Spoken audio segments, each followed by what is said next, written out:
Romeo and Juliet themes, youth and age. There's a reason that Romeo and Juliet has become the most famous love story of all time. The two lovers face a problem which has plagued teenagers for centuries: parental disapproval.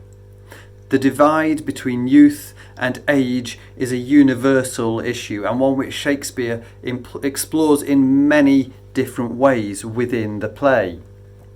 Juliet is not yet 14 when she marries Romeo, and although we don't know Romeo's age, he's definitely young, older than Juliet, but probably still a teenager himself. We see from both lovers the impetuousness of youth. Romeo mopes around with his unrequited love for Rosaline. Both he and Juliet fall in love at first sight. They marry within a day of meeting. When Juliet is waiting to consummate her marriage, she is full of fear and excitement at the prospect of losing her virginity, and compares her feelings to that of an impatient child.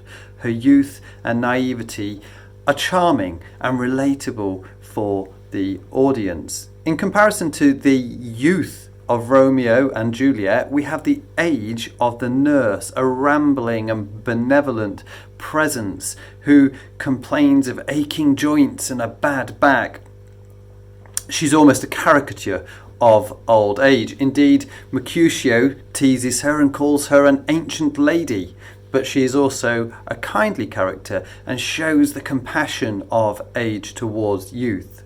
She delights in her memories of Juliet as a baby, and her one wish is to see her charge happily married.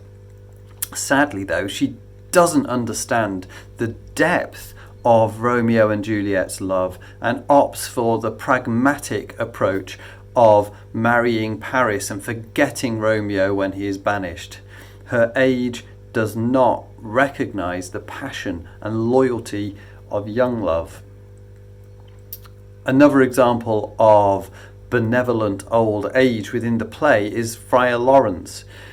With his age has come wisdom and kindness. He gently teases Romeo for falling in love so quickly, but also does what he can to help the two lovers. He respects them despite their youth.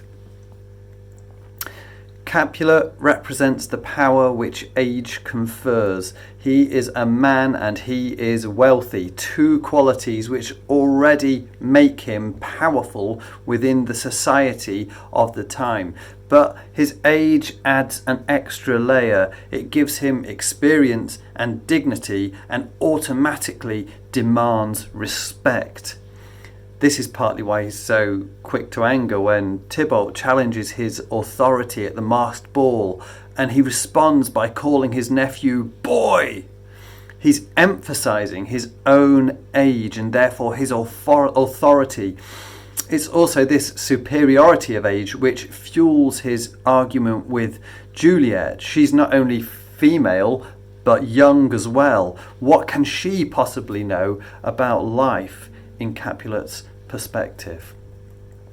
Finally, Shakespeare looks at the dangers of having an ancient grudge between the two households. At first, the grudge was continued by the older generations. Now it has sprung to new mutiny, and it's the younger characters who continue the brawling. As we see at the end of the play, it's the fault of the parents that their children are dead. Don't forget that the information in this video is also available in written form in our Romeo and Juliet revision guide, and you can find that on the Twinkle website. You can also find a whole load more revision videos on our YouTube channel. Please check those out if this one is useful to you. Thanks for watching, and goodbye for now.